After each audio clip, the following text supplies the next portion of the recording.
kulankan ay isugu yimaadeen xildhibaanada baarlamaanka koonfur galbeed waxaa looga dooday miisaaniyadda 2018 oo wasaaradda maaliyadda koonfur galbeed ay hor keentay baarlamaanka koonfur galbeed iyadoo uu shir gadoominayay gudoomiyaha baarlamaanka koonfur galbeed Cabdiqaadir Shariif Sheekhuuna Maye. kulanka oo ahaa mid saacado dhowr qaatay waxaa su'aalo lagu weydiiyay wasiirka maaliyadda koonfur galbeed Cabdiraxmaan Ibraahim Aadan Sate. wasiirka maaliyadda koonfur galbeed Cabdiraxmaan Ibraahim Aadan wuxuu warfidyaanka ugu waramay rajada ay ka qabaan in la ansixiyo miisaaniyaddan wasaaradda maaliyadda ay hor keentay baarlamaanka koonfur galbeed Soomaaliya. mayla raayus nisku coin waliba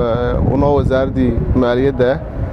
ano wasiirka ay wasiir ku-xigeenka wasiir dawladda iyo shaqaalaha wasaaradda هورسرون برلمانكا ونوع قيبيان ما إلى رأي ميزانية دي لبض كمتوميسيتك اللي انكترق على دولة جولاتك كوفر قلب الصومالية ميزانية ده أساس فايل اللي هم شقي أو هرلان مرسي وزارة قولها وزير ده أوران صحيين جيك النواب عندي بني نجود بيني قولها برلمانكا قدون كشيء نجود بيني أرنتاس إذا اللي نقضي سؤال بدن إذا دار أو ما إلى رأي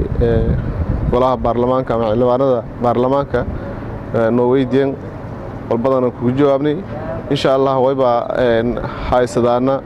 akhriska koowaad ee gal miisaaniyadda geekii barno haysado doona insha Allah oo bilaahay arwatan way la isku kooy doona maalinta isniinta geesuga hayto noqdo doonta miisaaniyadda la ansixiyo insha Allah oo bilaahay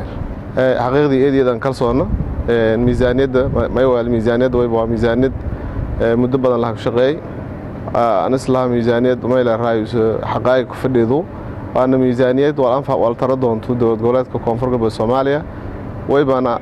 سلنجتا أما بالله فيلنجتا ميزانية ده سنة هدر روح بالآخر إن شاء الله كسلنجتا مدة إلا اللي حبيله ذينا ويبقى رجعنا إن شاء الله ميزانية ده دخل دولات كونفرق بالصوماليا هتكفيدني كورن كهدونا